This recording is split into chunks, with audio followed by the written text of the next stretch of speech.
En otro tiempo teníamos otros valores. En Cristo tenemos nuevos valores.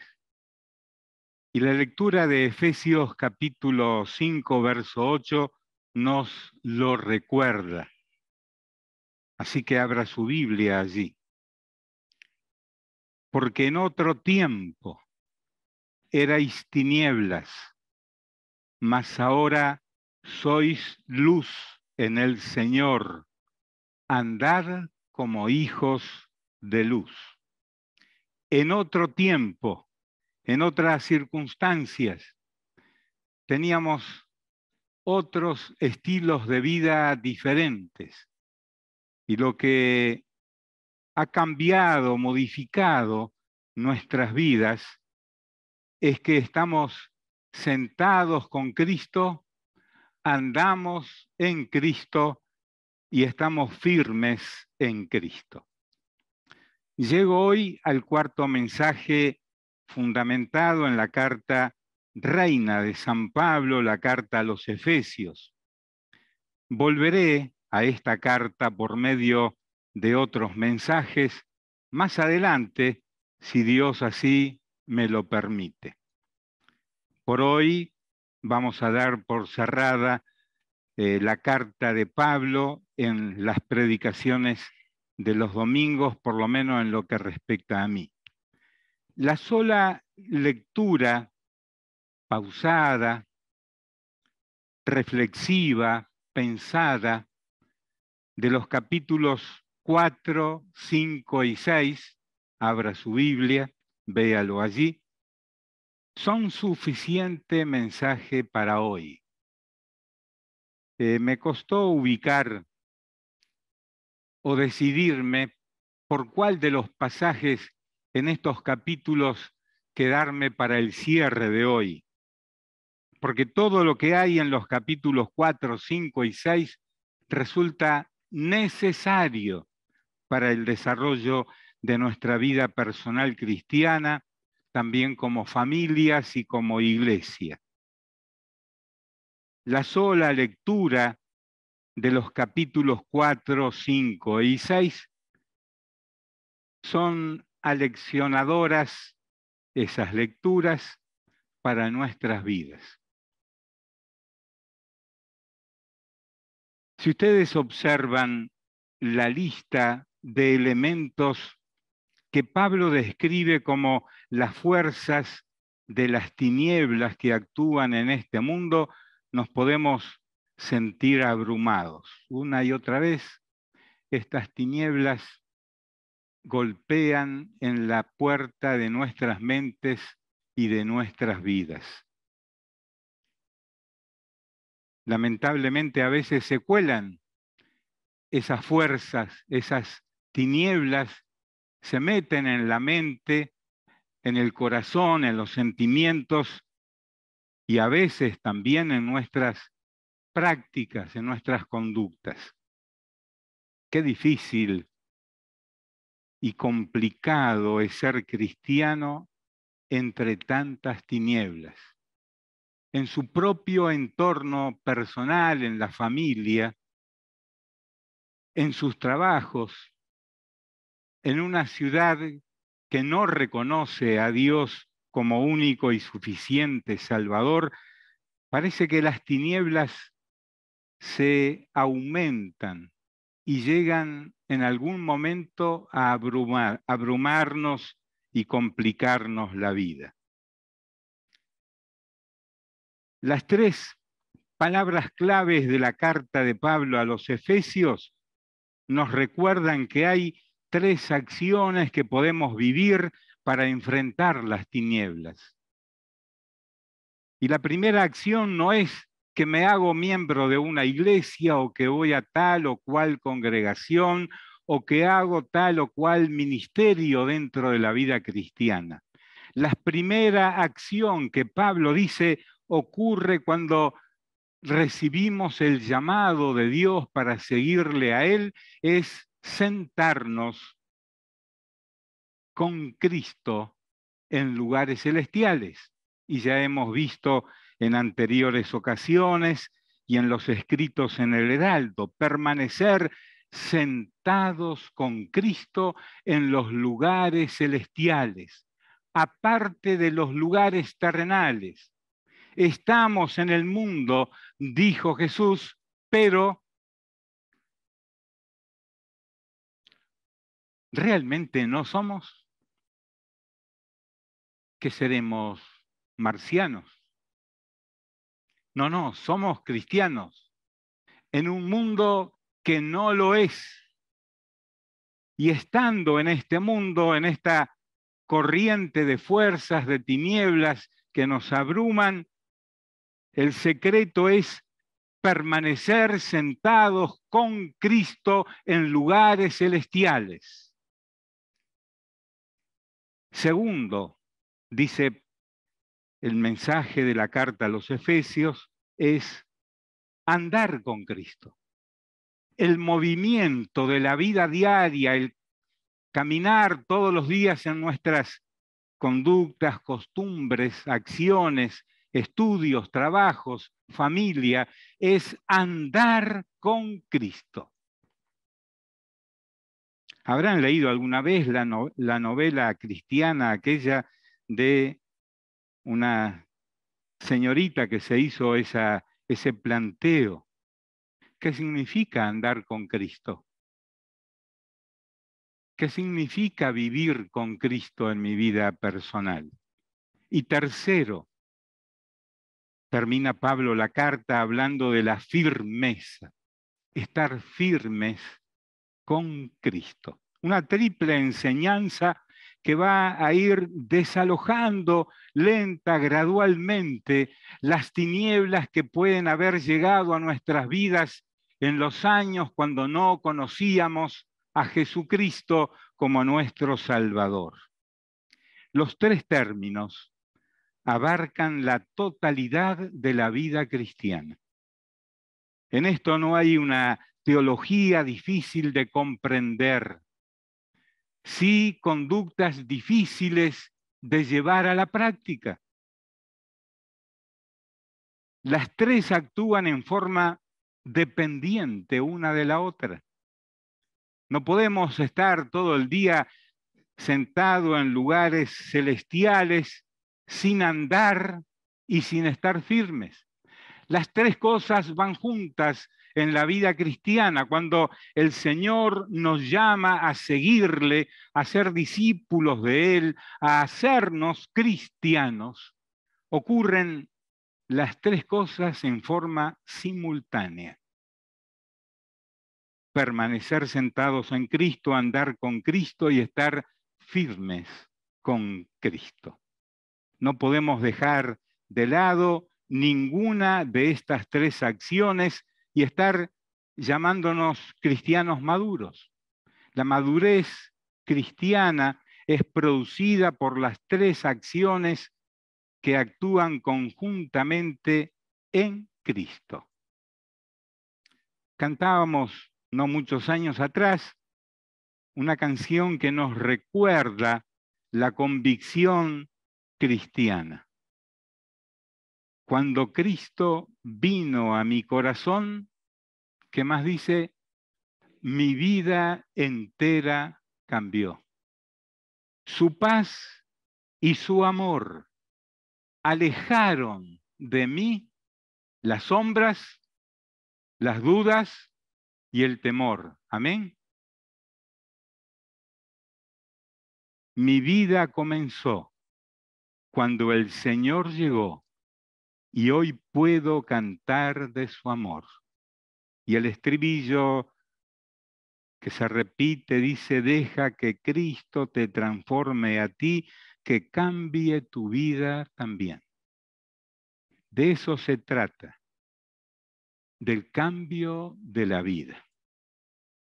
Lo hemos cantado, ¿verdad? Alguna vez. Mi vida entera cambió cuando Cristo llegó. Y hoy podemos mirar nuestra vida hacia atrás y decir, a partir de tal fecha, de tal oportunidad, mi vida cambió. Pablo lo dice, lo escribe a los Corintios, de modo que si alguno está en Cristo, nueva criatura es.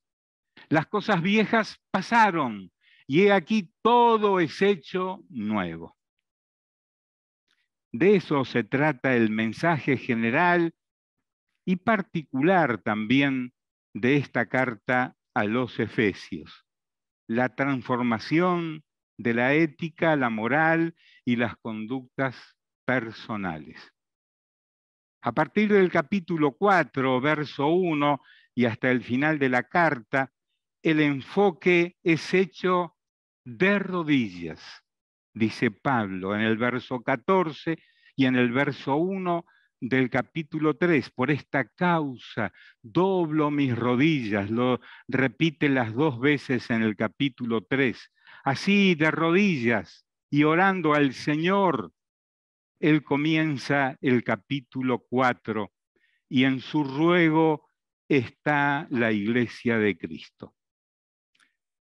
Este ruego es hecho sobre sus rodillas. Pablo ora rogando que andéis, verso 1, como es digno de la vocación con que fuisteis llamados.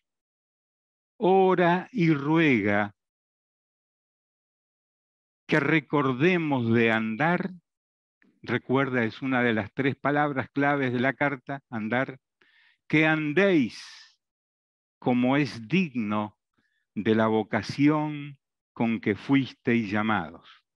Y los minutos siguientes los voy a invertir justamente en eso. Me voy a limitar a presentarles 5 virtudes que describen una vida digna del llamado de Dios. Al final, cada uno tendremos que decidir si estamos caminando, andando y firmes en esta vida digna a la que nos ha llamado el Señor. Leo hasta el verso 6. Con toda humildad y mansedumbre, soportándoos con paciencia los unos a los otros en amor, solícitos en guardar la unidad del espíritu en el vínculo de la paz, un cuerpo y un espíritu, como fuisteis también llamados, en una misma esperanza de vuestra vocación. Un Señor, una fe, un bautismo, un Dios y Padre de todos, el cual es sobre todos y por todos y en todos. Hasta aquí la lectura de la palabra de Dios. Las 5 virtudes a las que fuimos llamados en su orden son humildad, mansedumbre, vea en su Biblia. Tercero, paciencia. Cuarto, amor. Y por último, la unidad que debe ser guardada. Es aquí donde comienza la vida digna de un cristiano.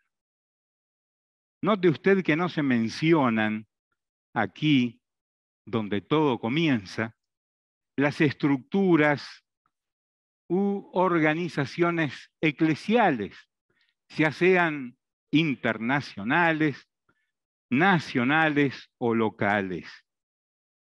Si bien las estructuras internas de una iglesia local como esta son de gran valor para que el cuerpo pueda tener unidad y movimiento y propósito, estas no le dan dignidad a la iglesia y a la vida cristiana, sino la dignidad surge de andar en estos 5 valores que Pablo plantea aquí en el capítulo 4, versos 1 hasta el 6.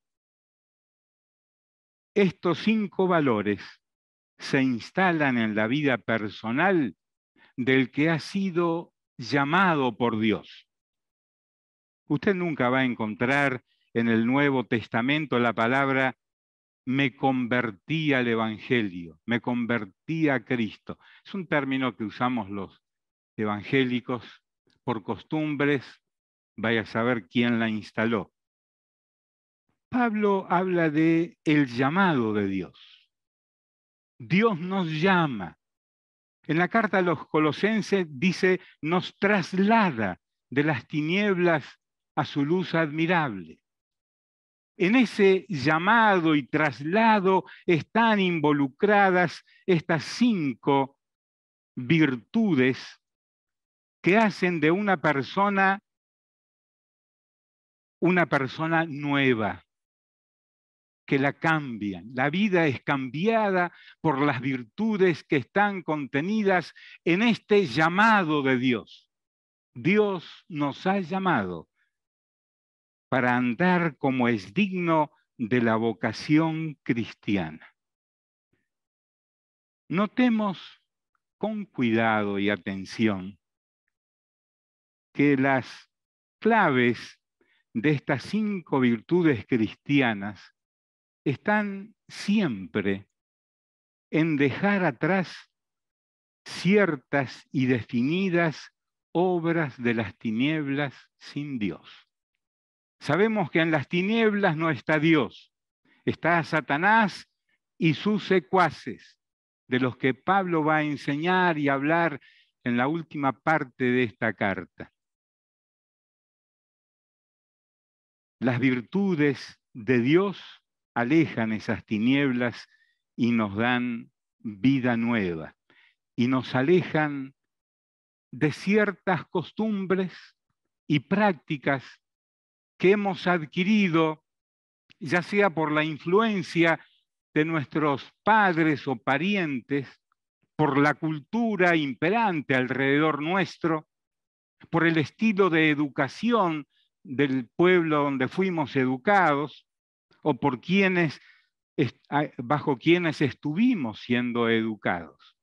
Todas esas influencias nos han alejado de Dios gradualmente, hasta que de pronto, de alguna manera, ya sea por medio de un shock espiritual, como le ocurrió a Pablo en el camino a Damasco, o como le ocurrió a Nicodemo conversando con Jesús una noche allí en Palestina, o como le ocurrió a un hombre Zaqueo subido arriba de un árbol. Dios lo llamó a través de Jesucristo. De una y de otra manera todos fuimos llamados y nacimos de nuevo, si queremos usar la expresión de Jesús. Y fuimos llamados a estas características para que dejemos atrás las tinieblas sin Dios. Veamos una por una estas virtudes mientras cada uno analiza su propia vida y sus conductas. La primera virtud que menciona Pablo, ¿cuál es? Verso 2, que dice en su Biblia. Hay una expresión curiosa junto a humildad. Con toda humildad. No dice con media humildad, o más o menos humilde. En el superlativo incluye todas las acciones que tengan que conducirnos a la humildad. Todo lo que yo pueda hacer para que la humildad se instale en mi vida como un estilo de vida. Para ser humilde necesitamos renunciar a algunas cosas, por ejemplo, al egoísmo. El humilde deja de ser egoísta. Amén. Algunos muy suavemente dijeron amén. Otros pueden estar pensándolo. Pero el ser humano por naturaleza y por su inclinación a hacer lo malo, siempre es egoísta. Son muy lindos, muy bonitos los niños pequeñitos, 2, 3 años, pero son los seres más egoístas que existen dentro de la familia. Dame, dame, dame, esto es mío. Y cuando se apropian de algo, no me lo quites, aunque sea algo innecesario de tener, pero se apropian de eso y reclaman sus derechos. Y alguna vez hemos visto a los niños berreando al lado de sus padres porque quieren que les compren algo y patalean y saltan y gritan hasta que logran sus objetivos. Dame, dame, dicen los seres humanos.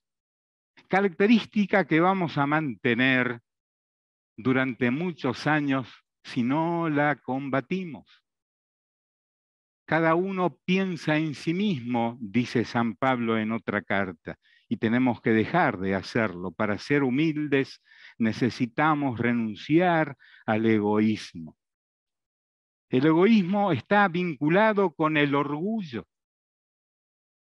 ¿Recuerda usted la parábola de Jesús de aquellos 2 hombres que entraron a la sinagoga, al templo, a orar? Uno estaba en el primer banco y el otro estaba en el último banco, como hay algunos allí atrás que se sientan. Que no sé si decían como aquel hombre o los que están en el primer banco, que en este caso son ustedes, diciéndole al Señor sin cerrar los ojos, tal vez levantando las manos al cielo y decirle, Señor, te doy gracias, porque no soy como aquel que está en el fondo.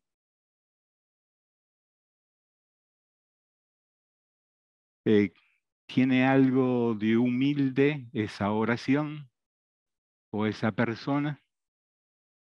Dentro mismo de cada discordia, sea en lo familiar o en lo colectivo, en lo público, en lo privado, en la iglesia, donde sea, dentro mismo de cada discordia se anida el egoísmo y el orgullo.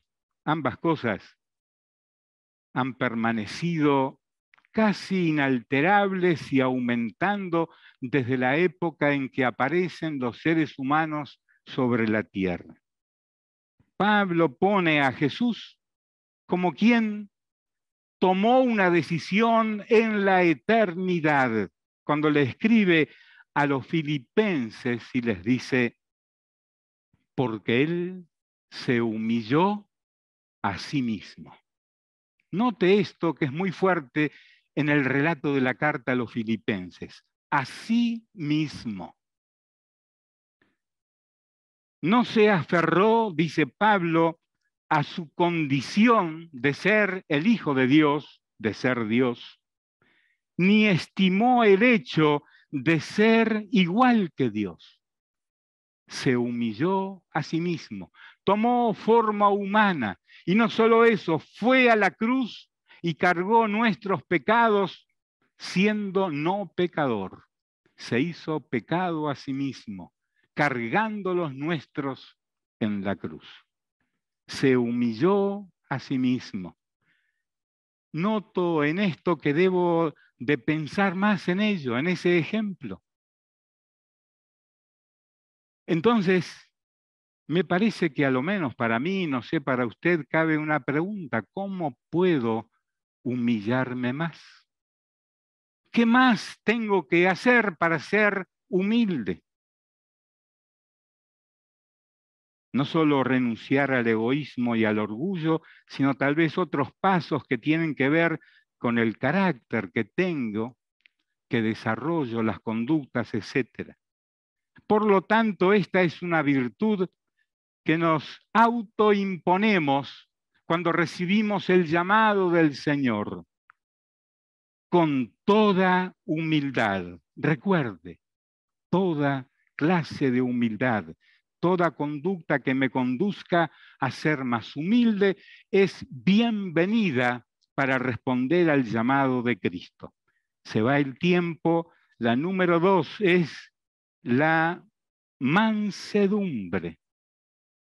Ser mansos. ¿Se considera usted una persona mansa? Tal vez debe de pensar en las últimas conductas en el tránsito de la ciudad o en el transporte público o con hijos o con el cónyuge. ¿Soy manso? Para ser mansos, por lo menos,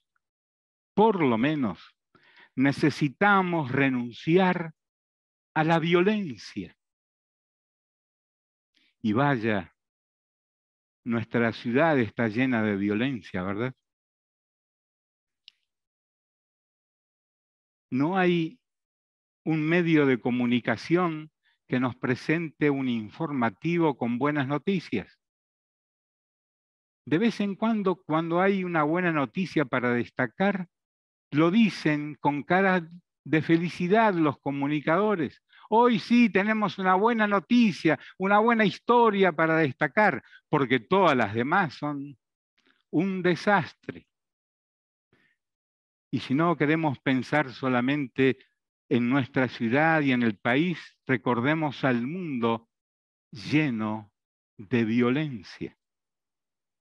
Yo encuentro, a ver si usted coincide conmigo, que esta es una de las 5 virtudes más difíciles de practicar diariamente, aún en las cosas más pequeñas, en nuestras reacciones verbales, en nuestros gestos hacia las personas. No pueden existir relaciones sanas entre personas sin que renunciemos a la violencia. Hay que renunciar a la violencia. Sobre esto Pablo va a escribir de diferentes formas en todas sus cartas. Por eso digo que cuán fácilmente las tinieblas pueden invadir nuestras vidas. Una palabra, un gesto, una reacción pueden conducirnos años atrás a estados en los que vivíamos sin Dios. La mansedumbre es la gentileza del fuerte que pone su carácter bajo la autoridad de Dios. Esta virtud también debemos estudiarla con aquello que el mismo Pablo escribe en sus cartas pastorales, aquello de tener dominio propio. Tema que es muy interesante de analizar, de estudiar como en forma individual, familiar y también como iglesia. Tener dominio propio es alejar la violencia de nuestras vidas. La mansedumbre no es sinónimo de debilidad, muy por el contrario. ¿Ustedes piensan que Moisés era débil? Si ustedes leen, estudian, analizan el carácter y vida de Moisés, van a encontrar que era un hombre fuerte en sus opiniones, un verdadero gobernante de un pueblo grande, muy indisciplinado aquel pueblo. Él era fuerte en sus posturas, no era débil. Sin embargo, era un hombre manso, tan manso que lo admiramos, tan manso que alguna vez yo he dicho, pero Moisés, yo en tu lugar no haría esto, ¿verdad? ¿Qué haría usted con aquel pueblo? Y él una y otra vez fue a Dios para decirle, Dios, para la mano con tu justicia, por amor a este pueblo. Esto nos lleva a recordar lo que se dijo de Jesús, que fue manso y humilde de corazón, desde sus entrañas, desde adentro de él, manso y humilde. Y queremos ser como él, ¿verdad? Vamos a la tercera virtud, la paciencia. La paciencia, la paciencia. Para tener paciencia, hemos de renunciar a nuestros propios pensamientos y planes. Los seres humanos queremos ocupar siempre el centro en el escenario de la vida. Creemos que somos los más importantes y que todos deben de escucharme, que todos deben atender lo importante que soy. Para ejercer esta cualidad del llamado de Dios, hay que renunciar a nuestros pensamientos y planes. De sí mismo, Pablo dijo, soy el mayor de los pecadores, y de los pecadores soy el peor, decía Pablo. Ahora, por lo menos yo no llego ni a la parte inferior del pie de la autoridad espiritual de Pablo, no sé usted. Paciencia. ¿Cómo ejercitar la paciencia en la familia, en la vida personal, en los trabajos, en la iglesia? El ejercicio de la paciencia en todas nuestras relaciones interpersonales es necesario para vivir en paz. Sin paciencia no hay paz. Puede usted llegar al momento que llegan muchas personas y dicen, no te soporto más. Ya me tenés harto. Ya estoy cansada, cansado de tus desplantes. Esto yo lo he escuchado entre matrimonios. Lo he escuchado de hijos hacia los padres. Lo he escuchado entre cristianos. No aguanto más. No te soporto. Pablo usa el término justamente junto a la paciencia. Soportándoos los unos a los otros con paciencia, soportándonos, aguantando, dejando pasar los ataques de ira que alguien pueda tener,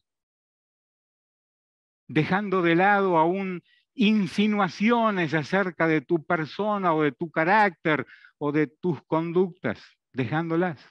Muchas de las acusaciones que hoy escuchamos entre los líderes del mundo y los políticos de este país ponen más conflicto entre las personas y los sistemas de administración del mundo. Ahora, eso no debiera de ocurrir en la vida de una familia cristiana, de una iglesia cristiana. Me gusta mucho lo que Pablo le escribe a los colosenses. En realidad, la carta a los colosenses va junta con la de los efesios y fue escrita en la misma época. Dé vuelta unas paginitas allí y busque 3:14. Yo me lo tengo subrayado y cada vez que llego a esta parte me salta este versículo, el versículo 14 del capítulo 3. Sobre todas estas cosas, vestíos de amor, que es el vínculo perfecto. Esta es la cuarta virtud, amor. ¿Vio cuántas letras tiene esta virtud? ¿Cuántas? 4. A, M, O, R. Amor. Qué cortita, ¿verdad? Más larga es paciencia, más larga es mansedumbre. Amor. ¿Cuántas veces le dice a su cónyuge amor? O le dice a su Padre Celestial, te amo, papá, te amo, Padre. Amor. Para desarrollar esta virtud hemos de renunciar a los derechos que pensamos son nuestros. Y la mejor ilustración bíblica de este concepto la escribió San Pablo a los Corintios. ¿Recuerda? Capítulo 13, Primera de Corintios. Supongo que algunos hasta se lo saben de memoria. El amor es, y recuerda toda la lista. ¿Cuánto contenido que tiene esta breve palabra? El amor genera vida y esperanza. Supuestamente algunos han dicho que hay amores que matan. ¿Conoce usted eso? Creo que algunos piensan que matando al cónyuge están cumpliendo una ley del amor. No solo se mata físicamente, también psicológicamente, con terminología, con gestos, con actitudes.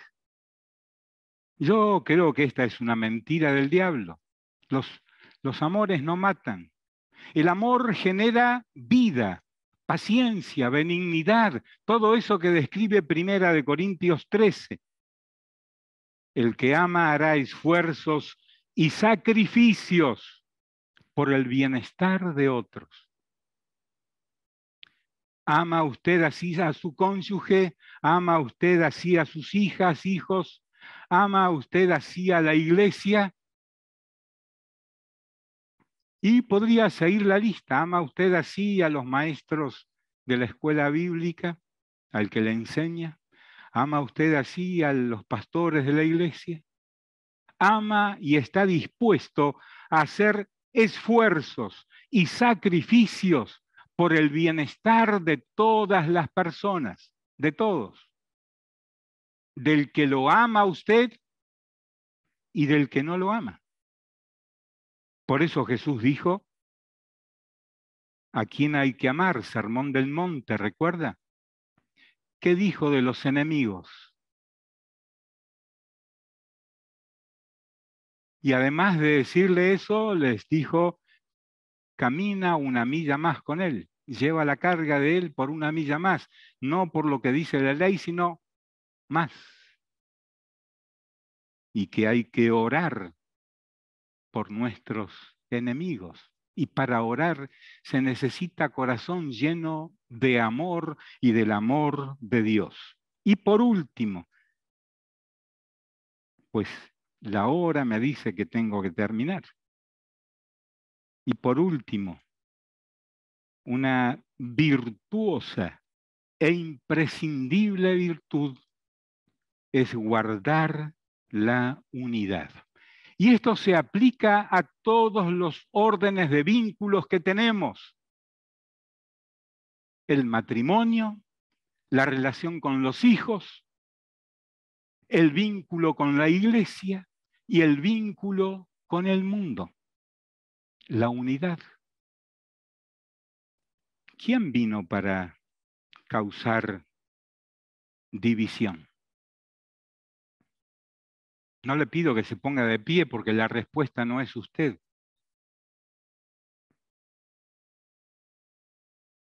El tal, dice Pablo, ni se ha nombrado entre nosotros, pero lo recordamos, ¿no? Ahí anda, robando, matando, dividiendo al mundo. Es su negocio favorito. Esta virtud a la que hemos sido llamados por Dios demanda renuncia de sí mismo y trabajo constante. La unidad es el medio para que la Iglesia continúe su buen testimonio en el mundo.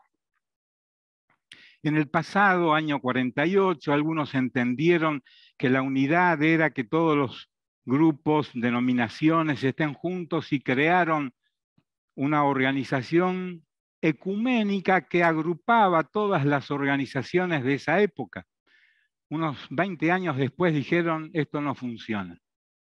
No sirve para nada estar juntos como estructuras.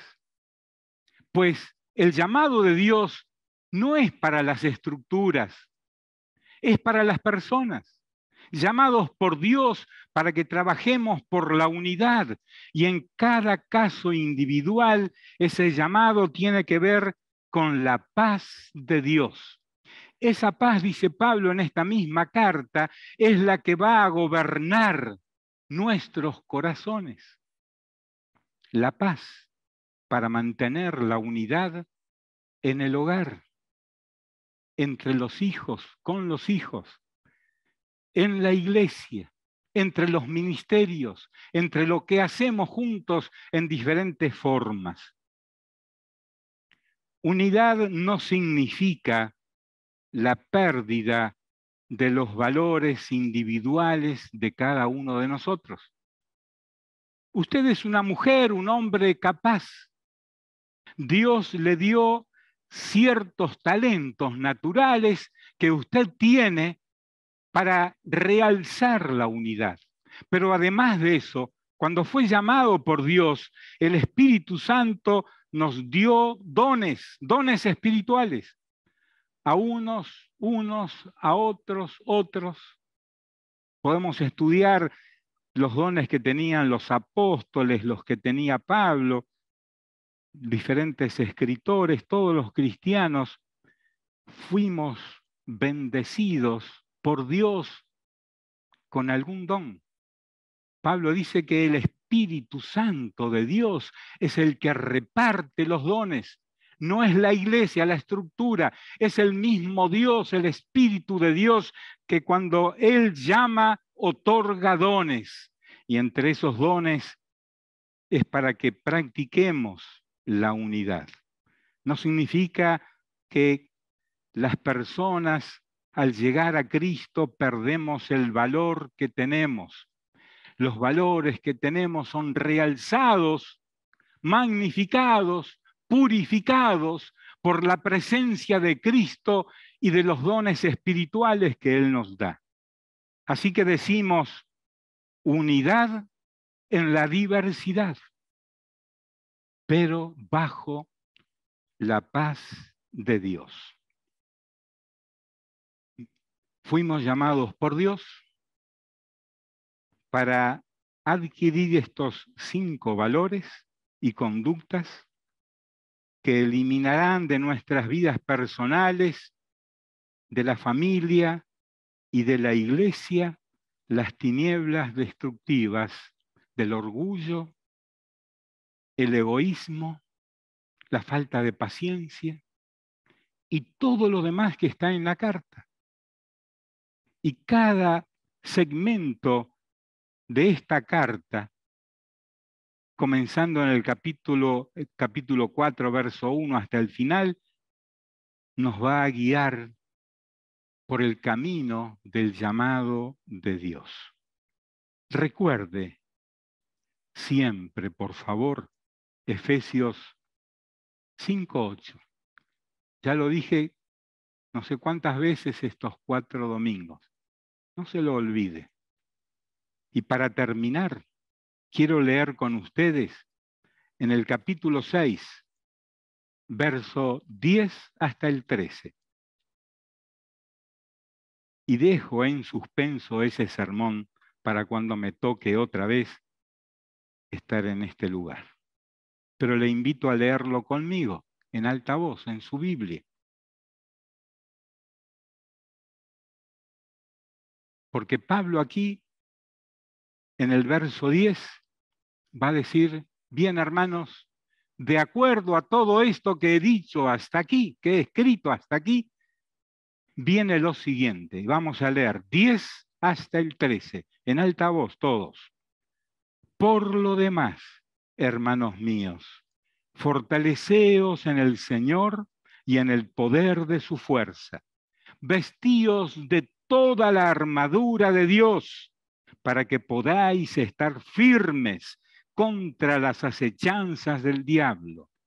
Porque no tenemos lucha contra sangre y carne, sino contra principados, contra potestades, contra los gobernadores de las tinieblas de este siglo, contra huestes espirituales de maldad en las regiones celestes.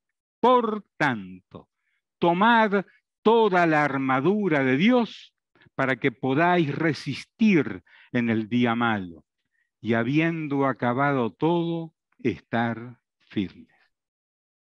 Personalmente creo que estamos en un día muy malo, tiempo muy malo.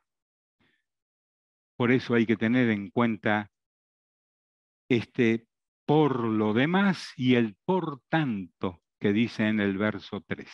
Vamos a orar.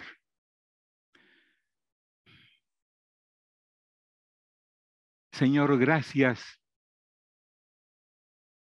por tu palabra, por la Biblia, por estas cartas maravillosas que han llegado a nuestras manos para enseñarnos a vivir mucho mejor la vida cristiana.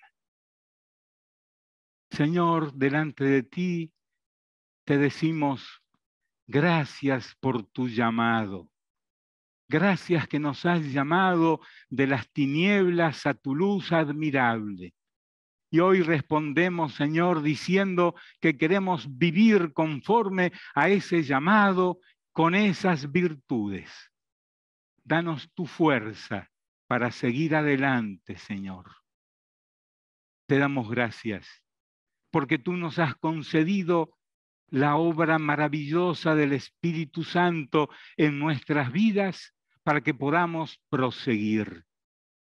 Señor, hoy ponemos nuestra vida personal en tus buenas, eternas y poderosas manos, para que en nuestra fragilidad seamos fortalecidos y podamos estar firmes hasta el fin.